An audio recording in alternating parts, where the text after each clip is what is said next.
Alright, hello and welcome to Echoes of Color with Jeffery Morrison. How's it going? I'll turn that light off. Okay, we're going to do a whip and chat here with The Colors of Life by Chuck Pinson. 80 centimeters by 60 centimeters, 31.5 inches by 23.6 inches. 52 colors, including 1AB, which stands for Aurora Borealis, and they're an iridescent coated type of drill. This sparkles a little brighter than that of regular drills. This is no longer available through Dreamer Designs, but please feel free to check out the Diamond Art Club website or app for a similar version of this canvas. Alright. I got distracted by YouTube. Been sitting here for a bit. Oh man, my bad. Seeing Wicked for Good shorts on YouTube. I haven't even seen the movie, but yeah, I kind of get the idea of what happens at the end of Wicked, so yeah. Oopsies. Not really spoilers, per se. It's a 779 sideways staple. I don't know if we had finished this. So easily distracted with YouTube. You just want to watch like one clip and then you just start scrolling. It's terrible. I'm terrible for it. Here I am for like half an hour or 45 minutes just like watching YouTube shorts when I could be doing a whip and shit. Oops. Here we are.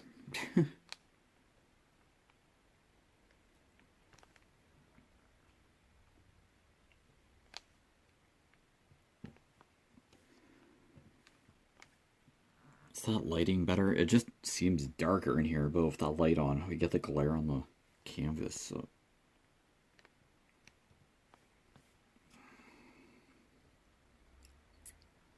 Okay, so this is like the center support beam kind of section of the gazebo, and then some foliage in the background here.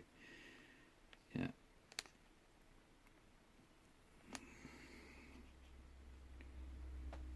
Yeah, I watched Wicked, the first part. I bought it on YouTube and streamed it. So I own Wicked that way, and once Wicked for Good is probably done in theaters, I'll just watch it probably on YouTube again, like buy it off of there or something. Purchase or rent. I just have it on my YouTube account. Can watch it anytime digitally, just off of YouTube. It's kind of nice. But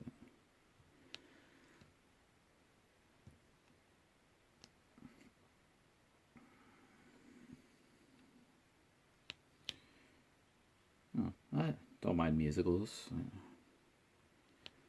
Wicked's kind of cool.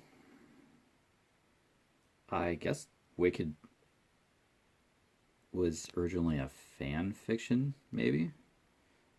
Or so I might have read somewhere in one of the YouTube shorts today, and then it turned into a few books by an author. Maybe it was like the author who like wrote Wicked in the first place. Just a fan fiction turned into a full-fledged book. I could have that wrong, but I don't know too much about the Wizard of Oz. But yeah. Now what are Wizard of Oz fans going to do now that Wicked's been totally film adapted? Probably just keep watching the Wizard of Oz, like all the time. Oh yeah, I've seen Wizard of Oz. Yeah, okay. Like I think a lot of people know the story or familiar with it. Okay, cool.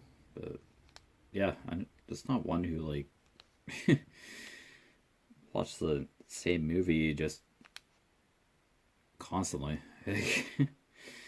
I'm pretty sure I've seen Wizard of Oz, but holy cow, that's maybe a couple decades ago. Okay, yeah, I can agree that Judy Garland can't really be replaced as Dorothy. Yeah, she portrayed Dorothy just fine, I guess. So yeah, that I can understand that sentiment. So yeah,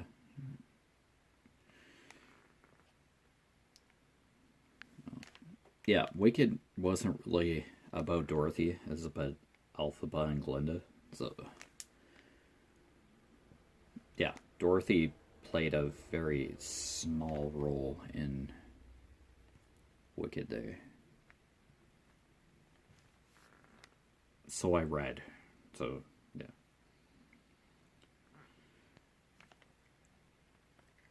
Now, was Dorothy summoned to Oz with the tornado, or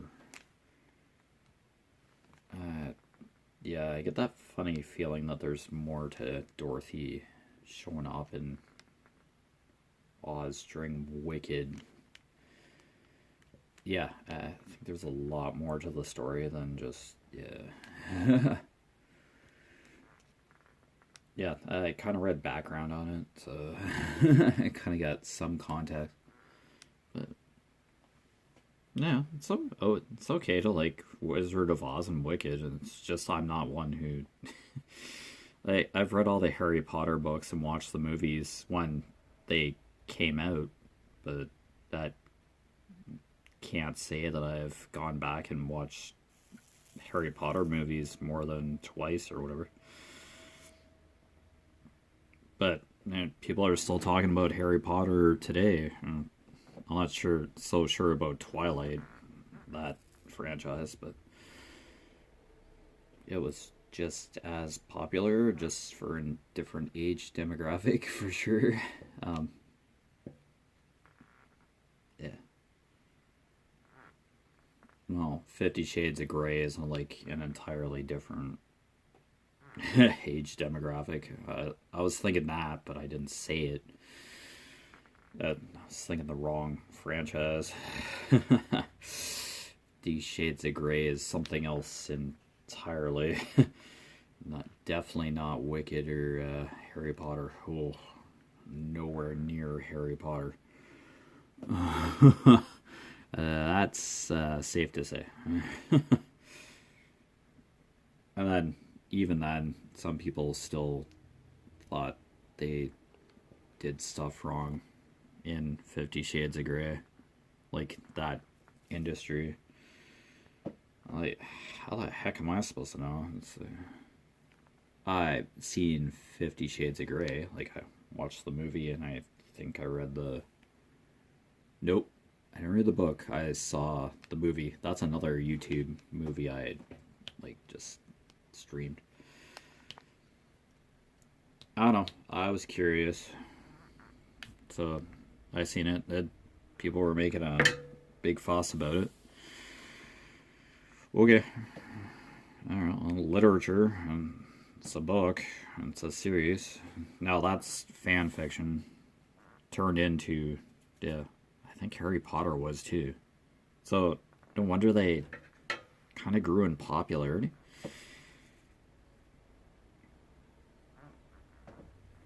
Yeah, so something like fan fiction can turn into like a really huge franchise if it's given the right momentum.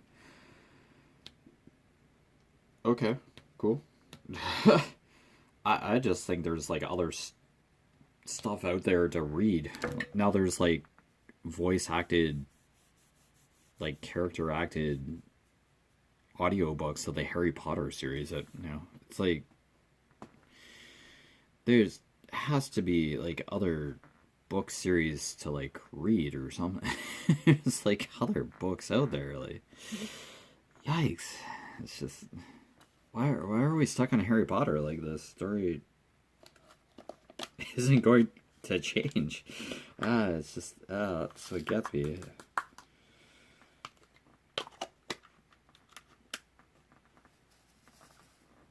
I don't know. Harry Potter just like got like cursed at birth, so he had to kind of solve the main antagonist issue in the books. He was like the only one that could probably do it. But oh boy, the characters in that series have to go through a lot in order to get to the end result there. Yeah.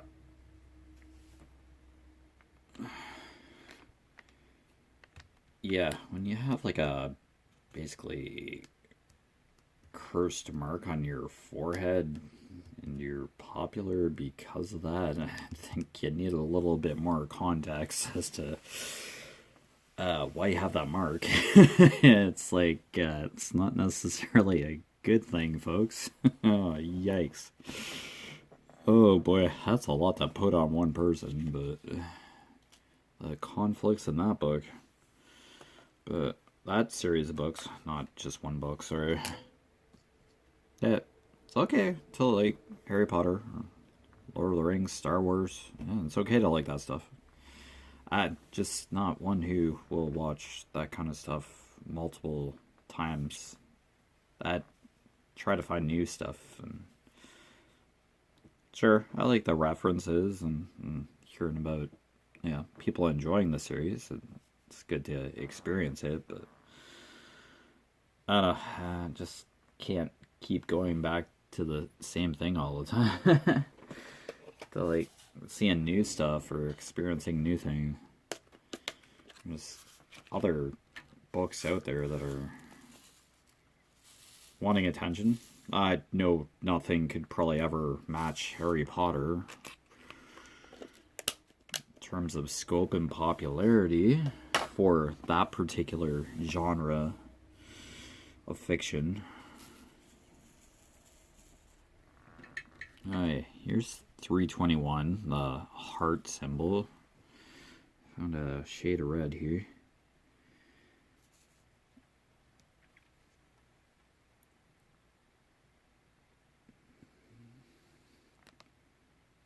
I don't know, now that like Wicked for Good is out, they're kind of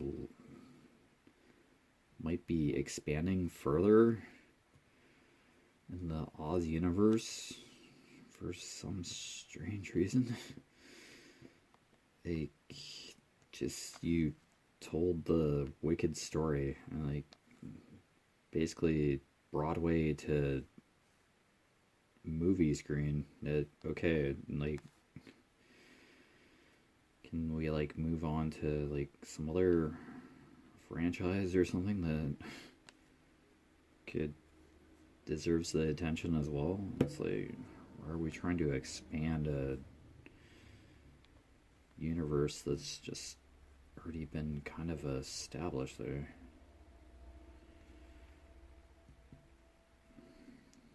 It's like there are passionate fans of Wicked, the Broadway version and stuff.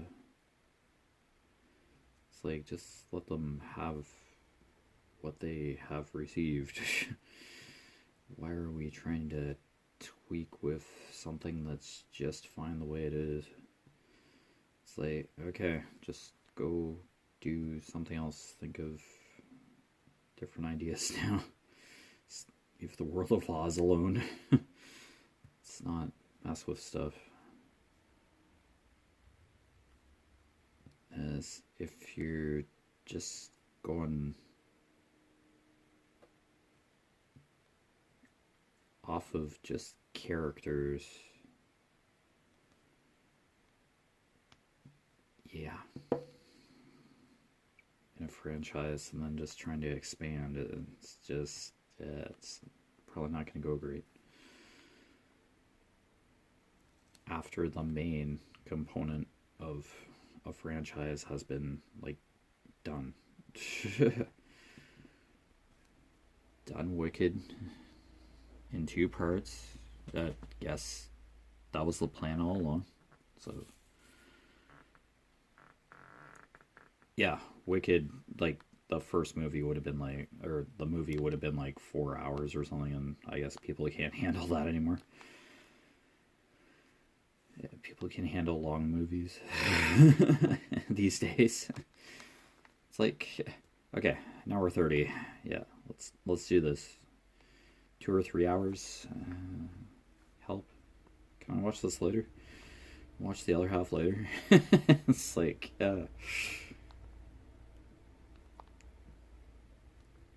yeah, all depends on the movie, I guess, too. So, like, the type of movie. So, I don't know. But I think having to watch something for like 3 hours in like one movie is, yeah, kind of like, yeah, okay, have you told the story yet?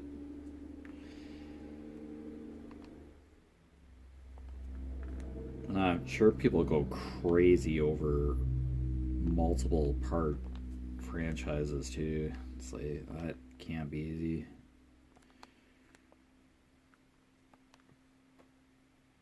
Yeah, I think Wicked and Wicked for Good were like shot together. Yeah, and then they just separated the movie into two, the musical into two parts. So now, was the movie adaptation separated at like the same time, same point where there would have been intermission, like Act One, Act Two? Was that separated that way? I almost think so. I almost think they designed it that way. It was directed that way to be separated as if you're watching the stage production of Wicked.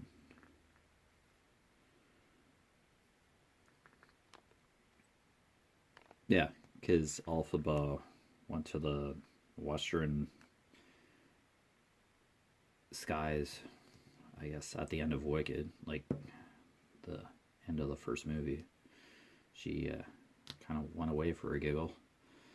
Now she comes back in Wicked for good and does stuff. So, yeah.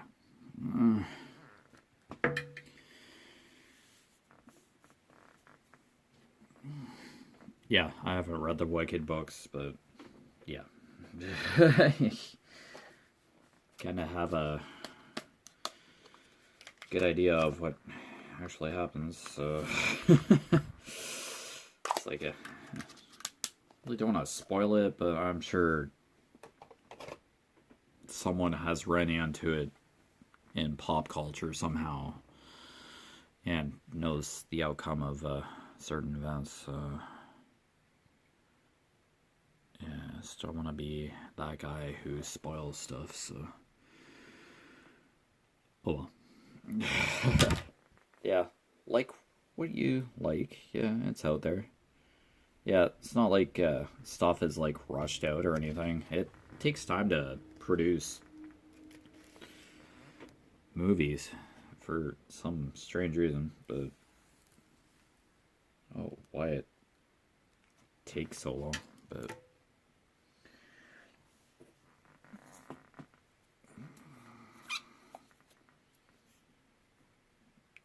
you have to write a script, tweak it, get it approved, something. Yeah, just takes a long time to start like producing something in the film. It's really weird. All right, 3860 equal sign here. It's just kind of everywhere in this section. Mostly the wood, but it is in the background too, the foliage. So.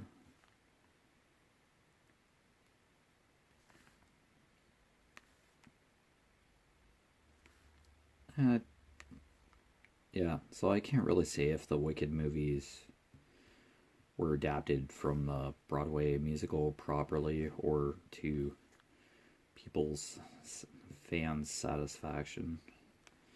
Yeah, it's kind of up to people who have seen the Broadway production of Wicked.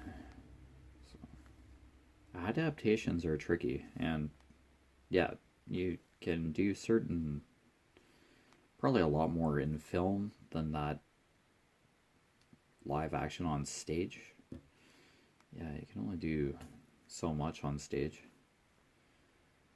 to convey certain parts of a story, perform.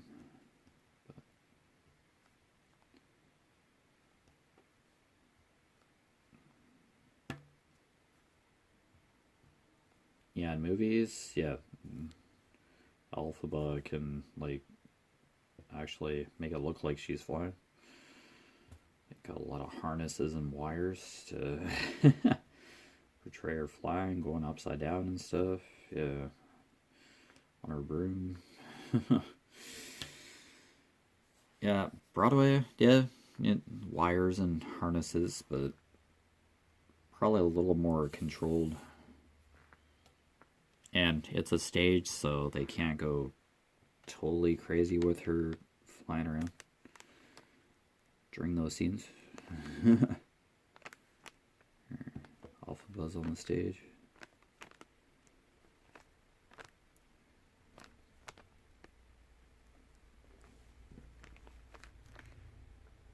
Yeah, tough go. Like, probably not everybody's going to be happy with how a movie is adapted from like a book or etc. Yeah, you can't like slam everything into a movie, or else the movie would just be way too long. And it's probably like down to cost, like production costs and all that. You only have a certain budget to work with. It's just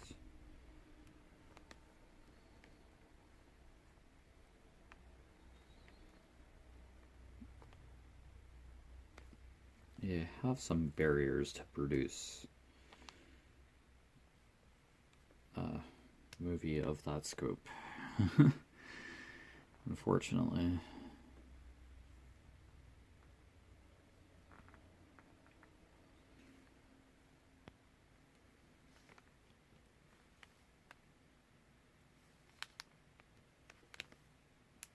Yeah, and probably tons of like CGI in both Wicked movies, or movies in general. CGI.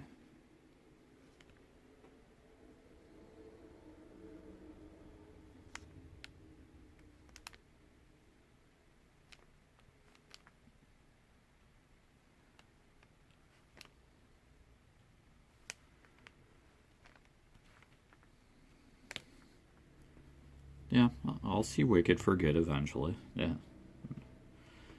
Not like I'm hating on it.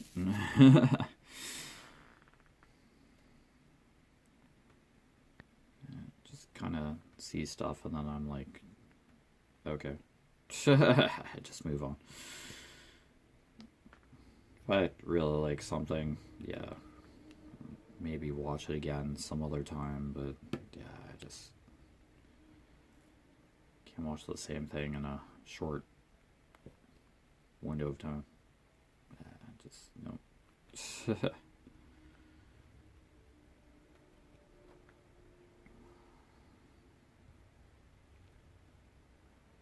Not huge into movies, but yeah, it's every once in a while. Yep. I'll watch one or two. Just back to what I do otherwise. Yeah. It's just, looks like there's too much of a tag on that. I have to get rid of that driller. Oh no. The piece that had been on there fell off. It's just been ever so slightly attached. Yeah, it broke off. You usually don't get that with a tag on a drill. Well, that's cool. Okay, that worked out. Saves me throwing out a drill.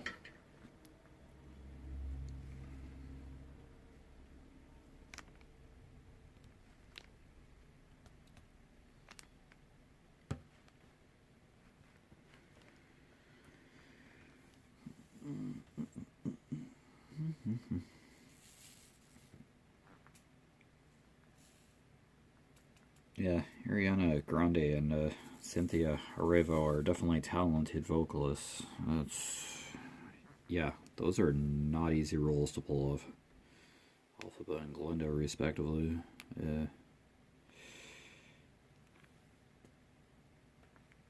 Yeah, even on Broadway, yeah, it's those notes. Yep, those songs were probably written for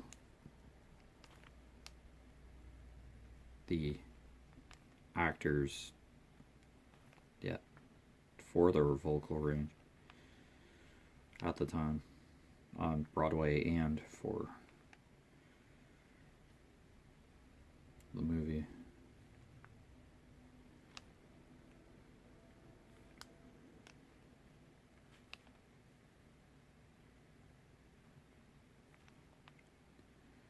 There's definitely a diverse vocal range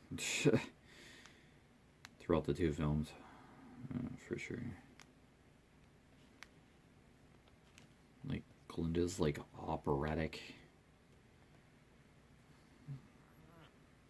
And then Alphaba has like varied pitch and duration. Kind of vocals.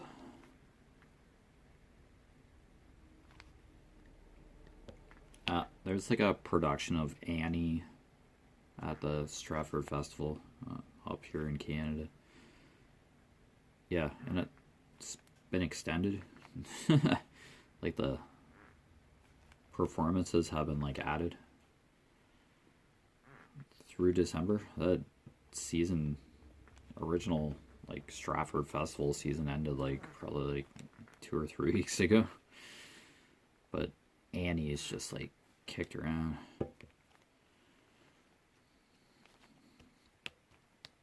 Yeah, it's just a musical, of course. Yeah, Annie. I seen the Disney movie, like live action movie for Annie. I think it was Disney. I seen that version, but that's about it.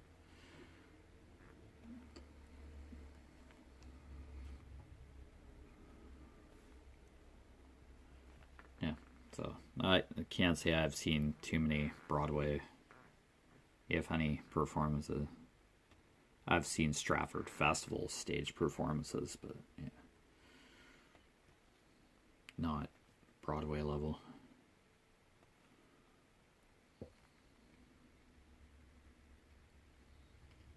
Yeah, I still like stage.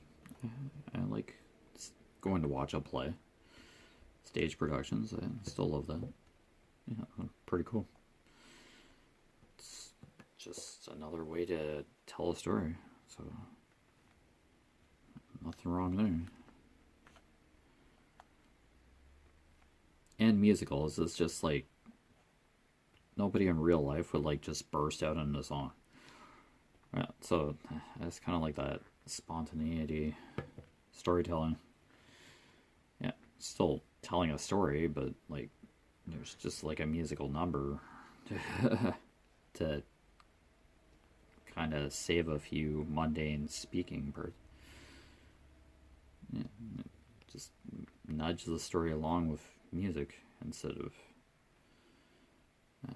just memorizing lines for the actors to convey on stage. Musical numbers, much more fun. But anyways, you've been watching Echoes of Color with Jefferey Morrison. Down below in the description, I'll put the fact that this is not available through Dreamer Designs any longer. It's just hopefully a Diamond Art Club canvas that's available on there on the website or app. Hopefully. I know it's a chalk pencil, so it should be on there. If not, there are other chalk pens and pieces on there for sure that will probably just hang it. Unless they're no longer popular or something. know if chalk pencils have ever been removed off of a Diamond Art Club website. But, oh well. Anyway, take care. All the best with your crafting endeavors, and I will see you again soon. Bye.